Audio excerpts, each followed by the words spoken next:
Hello students, I am Vikas Mane from Devchand College. Students, do you know the format of activity C? How many sections are there? How many questions are there? So, let us study the format of activity sheet. Before going to study, I would like to request you, please subscribe my channel, like and share it also. So, let us study. There are 4 sections in our activity sheet. Section first is about prose. This section is of 34 marks. The first section is about reading for comprehension, language study, summary, note making or mind mapping. Students, section first हा लेखन कौशल्य, भाषा अभ्यास म्हणजे grammar, सारांश लेखन तसेच note making किंवा माइंड मॅपिंग विषयी आहे. The first question is question 1A. This question is for 12 marks. The question is read the extract and complete the activities given below. म्हणजे खालील उतारा वाचा व activities सोडवा. A scene extract from section first consisting of 275 to 300 words. म्हणजे तुमच्या क्रमिक पाठ्यपुस्तकातील हा उतारा असेल जो सर्वसाधारणपणे 275 ते 300 शब्दांचा असेल. So students, let us know how are the activities. The first activity is A1, that is global understanding. This activity is for 2 marks. In this activity, there are questions like overall understanding of all extract, message, theme, gist, etc. Means तुम्हाला दिलेला उतारा तुम्हाला किती समजला आहे, या उतार्याचा संदेश काय आहे, आशय काय आहे याच्यावर पुढील ऍक्टिव्हिटीज विचारल्या जातात. करेक्ट स्टेटमेंट्स म्हणजे काही विधाने दिली जातात जी इनकरेक्ट असतात, ते तुम्हाला करेक्ट करून पुन्हा लिहायचे असतात. करेक्ट रिझन्स या ऍक्टिव्हिटी मध्ये तुम्हाला योग्य कारणे देऊन पुन्हा वाक्य लिहायचे असतात. फिल इन द ब्लँक्स यामध्ये रिकाम्या जागी योग्य शब्द लिहून पुन्हा ते वाक्य लिहायचे असते. ट्रू ऑर फॉल्स या ऍक्टिव्हिटी मध्ये 4 विधाने दिली असतात. तुम्ही ते विधाने ट्रू आहेत की फॉल्स हे लिहायचे असतात. Please remember one thing, write the statement and then write true or false. तुम्ही ते विधाने लिहून त्यापुढे ट्रू किंवा फॉल्स लिहा. Then choose the correct alternative. काही पर्यायापैकी करेक्ट पर्याय निवडायचे असतात. रिअरेंज द सेंटेन्सेस म्हणजे काही वाक्य जंबल ऑर्डरने दिली जातात, त्यांचा क्रम बदललेला असतो. ती वाक्य घटनाक्रमाने लिहायची असतात. Complete the web, complete the flowchart. एक फ्लोचार्ट दिला जातो, त्या फ्लोचार्ट मध्ये काही गोष्टी ब्लँक असतात, तो आपणास लिहायचा असतो. So students, you have to solve any one activity from these activities in global understanding. After global understanding, there is another activity, that is complex factual. This activity is for 2 marks. Facts are scattered in the extract. In this activity, there are questions like describe, म्हणजे तुम्हाला वर्णन करा असे सांगितले जाते. For example, describe the astrologer's appearance in your own words. अशा प्रकारची activity या ठिकाणी विचारली जाते. Complete the sentence, the web, complete the table असे प्रश्न विचारले जातात. ज्यामध्ये तुम्हाला वेब किंवा टेबल पूर्ण करायचा असतो. So students, you have to solve any one activity from these activities in complex factual.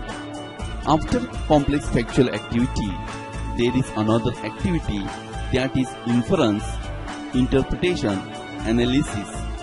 This activity is for 2 marks. In this activity, first is inference. In that there is deduce, means तुम्हाला माहित असलेल्या वास्तविकावरून मत बनविणे, अंदाज करणे. Then guess means तर्क करणे. Infer निष्कर्ष काढणे.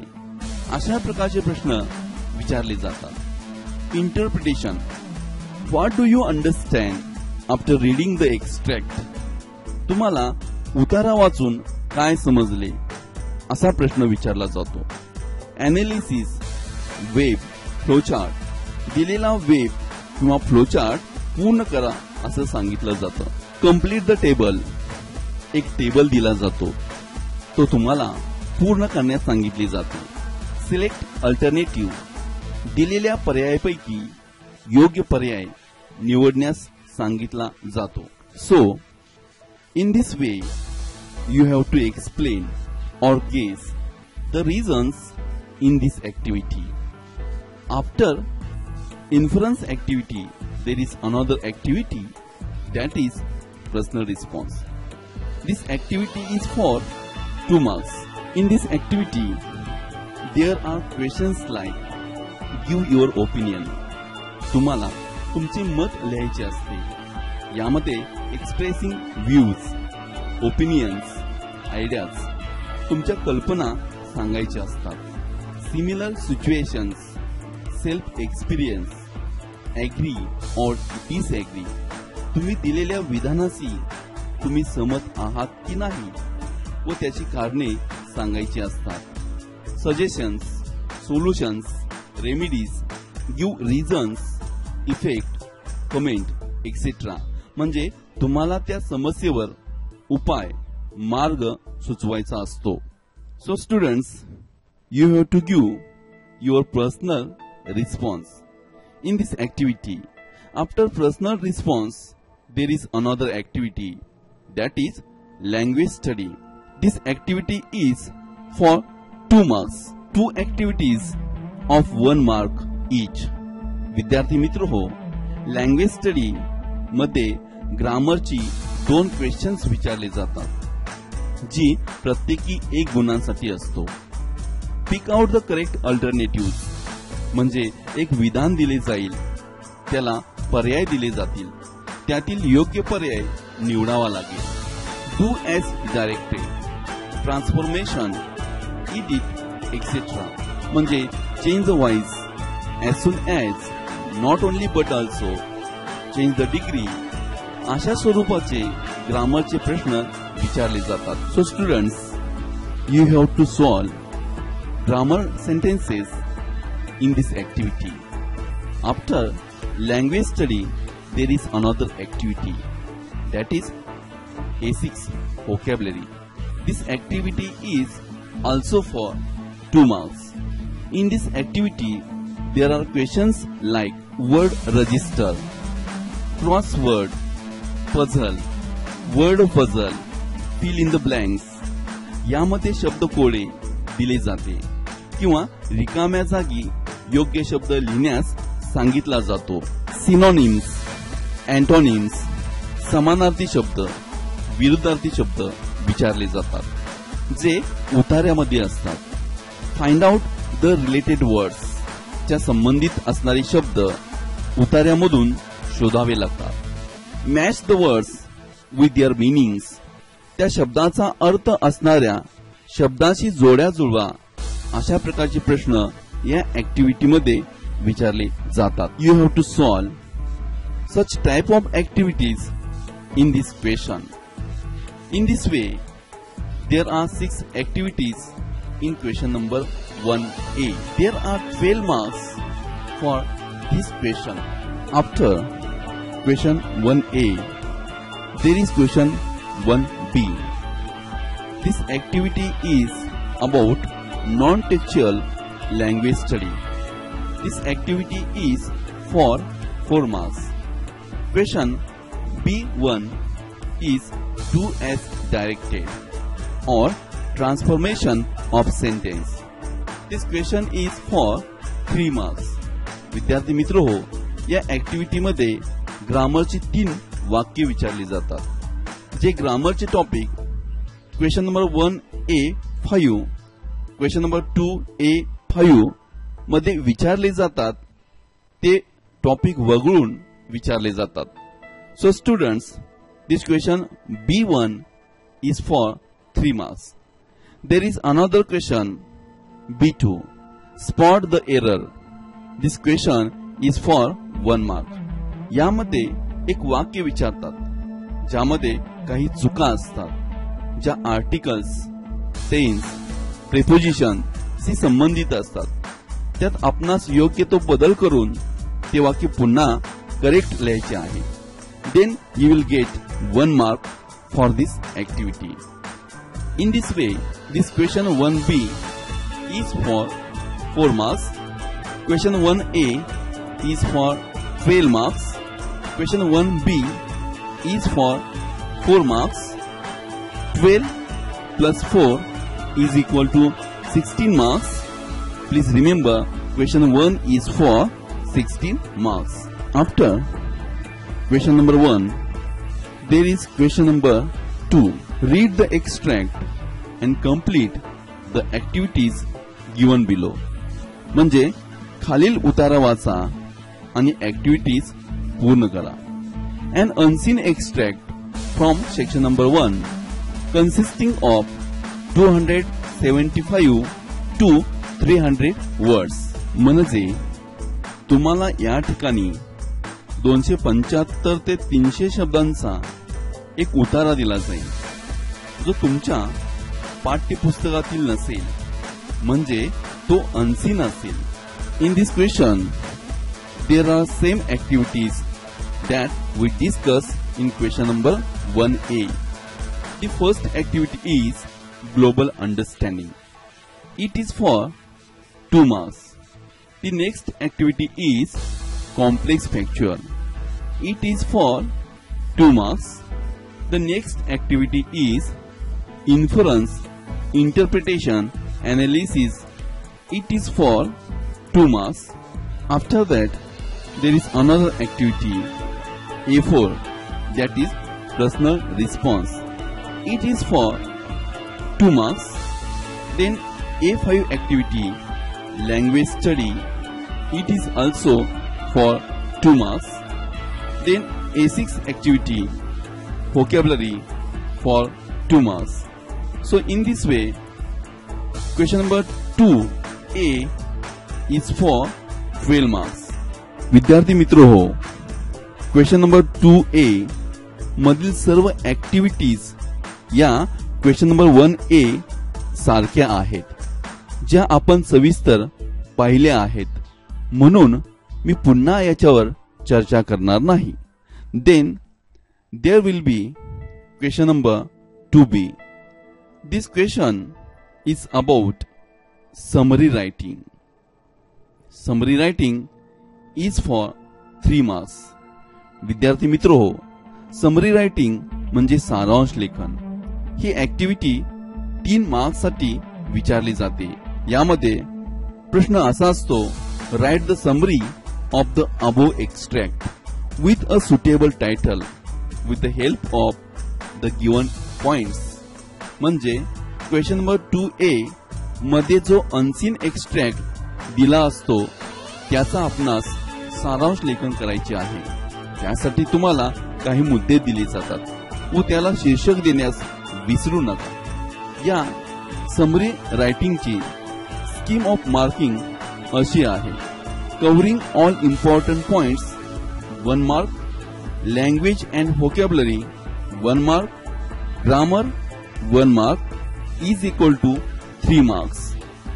Then students, there is another activity. Question number 2C, mind mapping. This activity is also for 3 marks. An unseen extract of around 200 words म्हणजे 200 शब्दांचा उतारा क्रमिक पाठ्यपुस्तका बाहेरील दिला जातो. The question is that develop a mind mapping, frame, design using your ideas, thoughts, concept to illustrate or develop on the given topic. तुमच्या स्वतःच्या कल्पना, विचार, संज्ञांचा वापर करून एक दिलेल्या विषयावर एक माइंड मॅप विकसित करा. यासाठी 3 गुण असतात. या प्रश्नांची स्कीम ऑफ मार्किंग पुढील प्रमाणे आहे. Covering all important points 2 marks, presentation 1 mark is equal to 3 marks. So students, question number 2 A, B, C 12 plus 3 plus 3 is equal to 18 marks. And question number 1 and question number 2 16 plus 18 is equal to 34 marks. In this way, section 1 is for 34 marks. Now, let us study the section 2. The section 2 is about poetry and appreciation. The section is for 14 marks. Question number 3A. Read the extract and complete the activities given below. म्हणजे उतारा वाचा आणि दिलेल्या activities पूर्ण करा. This question is for 10 marks. हा प्रश्न 10 गुणांसाठी विचारला जातो. A scene extract from a poem of about 10 to 15 lines. या ऍक्टिव्हिटी मध्ये क्रमिक पाठ्यपुस्तकातील 10 ते 15 ओळींची एक कविता विचारली जाते. Now let me tell you how are the activities. The first activity is A1, global understanding or complex picture. This activity is for 2 marks. The questions are like true or false. यामध्ये तुम्हाला विधाने दिली जातील. ती पुन्हा तुम्ही लिहून त्यापुढे ट्रू और फॉल्स लिहिणे अपेक्षित आहे. यासाठी 2 गुण असतात. Choose the correct alternatives. दिलेल्या पर्यायापैकी योग्य पर्याय निवडा. Rearrange the sentences. दिलेली वाक्य घटनाक्रमाने पुन्हा लिहा. कंप्लीट द वेब और फ्लोचार्ट. यामध्ये एक वेब किंवा फ्लोचार्ट दिलेला असतो. त्यामध्ये काही गोष्टी ब्लँक रिकामे असतात. तुम्ही त्या पूर्ण करायच्या असतात. Give the central idea of the extract. या ठिकाणी कवितेची मध्यवर्ती कल्पना विचारली जाते. After this activity there is another E2 activity, inference, interpretation और analysis type of activity. It is for 2 marks. There are questions on understanding of the poem. And the questions like explain. यामध्ये कवितेतील एक line दिली जाते व ती स्पष्ट करण्यास सांगितली जाते. Give the theme. कवितेची थीम विचारली जाते. Choose the correct alternatives. दिलेल्या पर्यायापैकी योग्य पर्याय निवडण्यास सांगितला जातो. So after this activity there is another activity A3 activity, personal response. It is for 2 marks. यामध्ये तुमचे वैयक्तिक मत विचारले जाते. ही ऍक्टिव्हिटी 2 गुणांसाठी असते. There are questions like give your opinions, ideas, views. म्हणजे एखाद्या विषयावर तुमचे मत, कल्पना, विचार लिहायचे आहेत. ऍग्री और डिसऍग्री. तुम्ही एखाद्या विधानाशी सहमत आहात किंवा नाही व त्याची कारणे द्यावी लागतात. सजेशन्स. एखाद्या गोष्टीवर सूचना विचारल्या जातात. सोल्युशन्स. मार्ग विचारला जातो. Give reasons. कारणे विचारली जातात.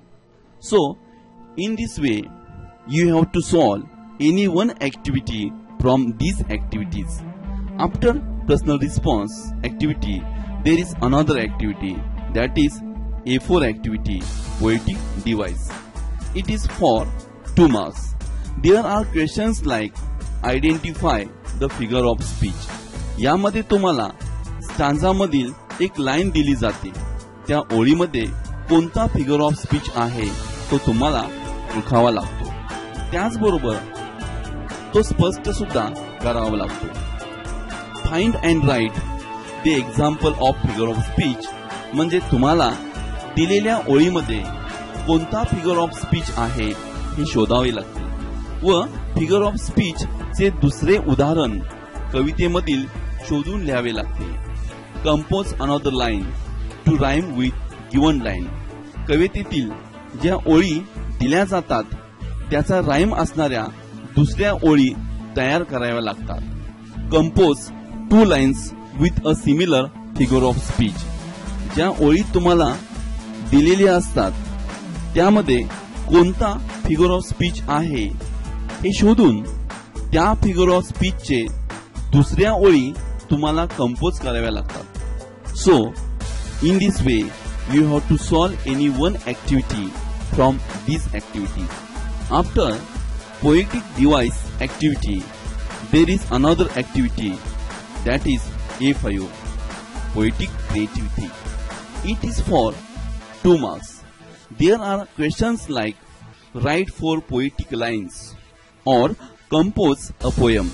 म्हणजे तुम्हाला एक विषय दिला जाईल, त्यावर तुम्हाला 4 ओळींची कविता रचावी लागेल. Rewrite the stanza by changing the underlined words. म्हणजे तुम्हाला एक स्टांजा दिला जाईल ज्यामध्ये काही शब्दांना अंडरलाईन केली जाईल. तुम्हाला अंडरलाईन केलेले शब्द बदलून पुन्हा तो स्टांजा लिहावा लागेल. Add 2 or 3 lines by changing the given idea. दिलेली कल्पना बदलून 2 ते 3 ओळी कविता लिहावी लागेल. In this way, you have to solve any one activity from these activities. This question number 3A is for 10 marks. After then, question number 3B. This question is about appreciation. This activity is for 4 marks. Read the extract and write as per the instructions. Unseen extract of 10 to 15 lines from another poem not asked in question number 3A. म्हणजे दिलेला उतारा वाचा आणि सूचनानुसार activity सोडवा. यामध्ये जी कविता question number 3A मध्ये विचारली जाते ती सोडून दुसरी कविता विचारली जाते.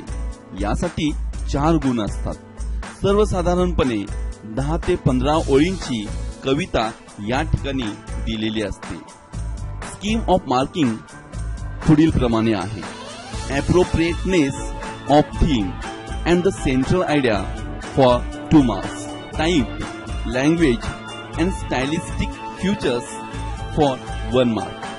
Personal opinion and evaluation for 1 mark. In this way, question number 3A is for 10 marks and question number 3B is for 4 marks, is equal to 14 marks.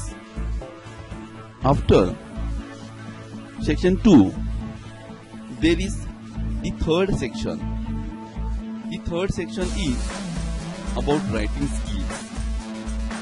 The third section is for 16 marks. So, let us study question number 4. Complete the activities as per the instructions given below. Means, खाली activities दिलेल्या सूचनाप्रमाणे पूर्ण करा. यासाठी 16 गुण दिलेले आहेत. Question number 4A. Drafting virtual messages or statement of purpose or group discussion. This activity is for 4 marks. विद्यार्थी मित्र हो, क्वेश्चन नंबर 4A मध्ये तुम्हाला 3 ऍक्टिव्हिटीज दिल्या जातील. त्यापैकी एक ऍक्टिव्हिटी तुम्ही सोडवायची आहे आणि त्यासाठी 3 मार्क्स असतील. म्हणजे ड्राफ्टिंग व्हर्च्युअल मेसेजेस किंवा स्टेटमेंट ऑफ पर्पज किंवा ग्रुप डिस्कशन यापैकी एक ऍक्टिव्हिटी लिहायची आहे. So let us study the next question, that is question number 4B. This question is about email or report writing or interview. This activity is for 4 marks. Students, question number 4B मध्ये तुम्हाला 3 activities दिल्या जातील. येथेही एक activity तुम्ही सोडवायची आहे आणि त्यासाठी 3 मार्क्स असतील. तुम्ही ईमेल किंवा रिपोर्ट रायटिंग किंवा इंटरव्ह्यू यापैकी एक ऍक्टिव्हिटी सोडवायची आहे. So let us study the next question, that is question number 4C. This question is about speech और आर्ट ऑफ कंपेरिंग और expansion of ideas. This activity is for 4 marks. विद्यार्थी मित्र हो, क्वेश्चन नंबर 4C मध्ये तुम्हाला 3 activities दिल्या जातील. त्यापैकी एक ऍक्टिव्हिटी तुम्ही सोडवायची आहे आणि त्यासाठी पुन्हा 3 मार्क्स असतील. तुम्हाला स्पीच किंवा आर्ट ऑफ कंपेरिंग किंवा एक्सपान्शन ऑफ आयडियाज यापैकी एक ऍक्टिव्हिटी सोडवायची आहे. Now let us study the next question, that is question number 4D. This question is about review or blog or appeal. This activity is for 4 marks. विद्यार्थी मित्र हो, question number 4D मध्येही तुम्हाला 3 activities दिल्या जातील. त्यापैकी एक ऍक्टिव्हिटी तुम्हाला सोडवायची आहे आणि पुन्हा त्यासाठी 3 मार्क्स असतील. रिव्ह्यू किंवा ब्लॉग किंवा अपील या तिन्हीपैकी एक ऍक्टिव्हिटी सोडवायची आहे. In A, B, C and D, paper setter should frame activities on all types in each set as options. Students are required to attempt any one activity from each set. म्हणजे परीक्षेमध्ये question number 4A, B, C आणि D मध्ये सर्व activities तुम्हाला दिल्या जातील. म्हणजे question number 4A मध्ये ड्राफ्टिंग व्हर्च्युअल मेसेजेस और स्टेटमेंट ऑफ पर्पज और ग्रुप डिस्कशन या सर्व ऍक्टिव्हिटीज तुम्हाला दिल्या जातील. तुम्ही मात्र त्यातील फक्त एकच ऍक्टिव्हिटी सोडवायची आहे. Now let me discuss with you section 4. This section is about literary genre novel. This section is for 16 marks. Question number 5A. Complete the activities given below as per the instructions. It is for 4 marks. म्हणजे दिलेल्या सूचनांनुसार खालील activities पूर्ण करा. यासाठी 4 गुण असतील. Here is the first activity. Number 1. Activities on history of English novel. It is for 2 marks. या ठिकाणी विचारल्या जाणाऱ्या ऍक्टिव्हिटीज या हिस्ट्री ऑफ इंग्लिश नॉवेल या घटकावर विचारल्या जातील. यासाठी 2 गुण असतील. The second activity is that. Number 2. Activities on history of English novel. This activity is for 2 marks. या ठिकाणी विचारल्या जाणाऱ्या ऍक्टिव्हिटीज या पुन्हा हिस्ट्री ऑफ इंग्लिश नॉवेल या घटकावर विचारल्या जातील आणि यासाठी 2 गुण असतील. Let me tell you how are the activities. Activities to be framed on MCQ और म्हणजे या ऍक्टिव्हिटीज MCQ विचारल्या जातील. मॅच द कॉलम्स म्हणजे जोड्या जुळवा और क्रोनॉलॉजिकल ऑर्डर म्हणजे घटनाक्रमाने लिहा और फिल इन द ब्लँक्स म्हणजे रिकाम्या जागी योग्य शब्द लिहा. किंवा ट्रू और फॉल्स म्हणजे दिलेल्या विधानापैकी चूक की बरोबर सांगा किंवा एलिमेंट्स ऑफ नॉवेल और एनी अदर नॉवेल ऍक्टिव्हिटी म्हणजे कादंबरीच्या घटकावर ह्या ऍक्टिव्हिटीज विचारल्या जातील. Activities should not be repeated in sub questions. Here is a note. Activity should not be repeated in the sub questions. एकच ऍक्टिव्हिटी नंबर 1 व number 2 मध्ये repeat होणार नाही. नंबर 1 मध्ये एमसीक्यू विचारले तर नंबर 2 मध्ये मॅच द कॉलम्स किंवा फिल इन द ब्लँक विचारल्या जाईल. Please note, activities in question number 5A should be framed on text book content unit 4.1 history of novel. विद्यार्थी मित्र हो, एक गोष्ट लक्षात ठेवा. क्वेश्चन नंबर 5A मध्ये ज्या ऍक्टिव्हिटीज विचारल्या जातील त्या फक्त युनिट नंबर 4.1 मधील हिस्ट्री ऑफ नॉवेल मधूनच विचारल्या जातील. After question number 5A, let us study the next question. Question number 5B. Answer in about 50 words to the questions given below. It is for 4 marks. खालील प्रश्नांची उत्तरे सर्वसाधारणपणे 50 शब्दात लिहा. यासाठी 4 गुण असतील. Questions to be framed on elements such as plot or structure or theme or setting or language or character. या ठिकाणी विचारले जाणारे प्रश्न हे नॉवेलचा प्लॉट किंवा स्ट्रक्चर किंवा थीम किंवा सेटिंग किंवा लँग्वेज किंवा कॅरेक्टर या घटकावर विचारले जातील. Let us see the first activity.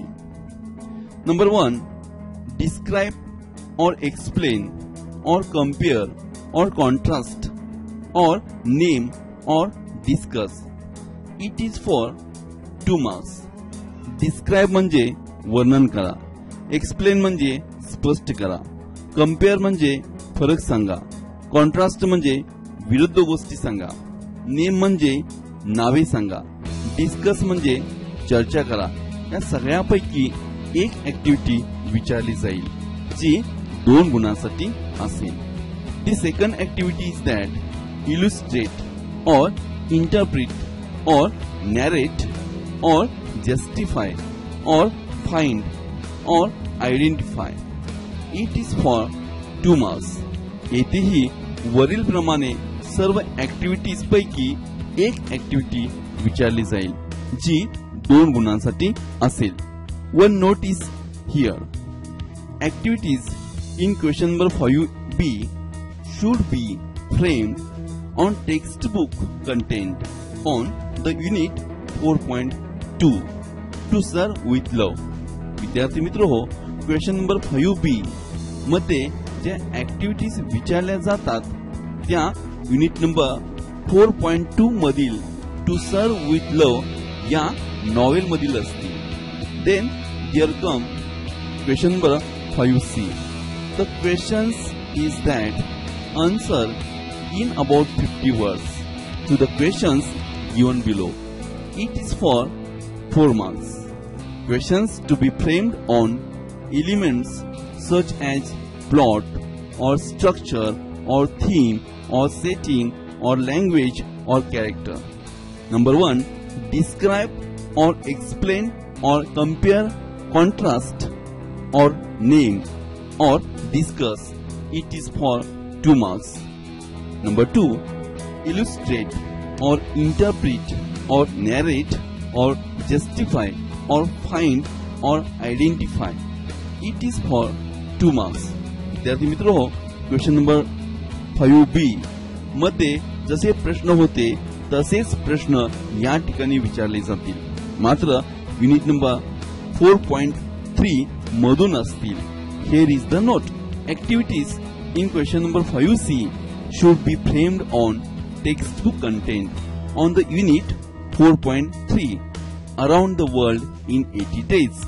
म्हणजे या प्रश्नातील ऍक्टिव्हिटीज या unit number 4.3 around the world in 80 days या कादंबरीतून विचारल्या जातील. Here come question number 5D. The question is that answer in about 50 words to the questions given below. It is for 4 marks. Questions to be framed on elements such as plot, structure, theme, setting, language, character. Number 1. Describe, explain, compare, contrast, name, discuss. It is for 2 marks. Number 2 activity. Illustrate, interpret, narrate, justify, find, identify. This activity is for 2 marks. Please note, activities in question number 5D should be framed on textbook content. The unit number 4.4, the sign of 4. म्हणजे question number 5D मध्ये विचारल्या जाणाऱ्या activities या unit number 4.4 मधील the sign of 4 या novel मधून विचारले जातील. अशा रीतीने question number 5A, B, C, D या 16 गुणांसाठी असेल. So students, let me conclude this video. We have seen prose section. It is for 34 marks. Then we have seen poetry section. It is for 14 marks. Then we have seen writing skills section. It is for 16 marks. Then we have seen novel section. It is for also 16 marks. Total 80 marks. Don't forget to give oral exam. It is for 20 marks, total 100 marks. So students, best of luck for your exam. Thank you for watching my video. Please subscribe my channel, like and share also. Once again, thank you.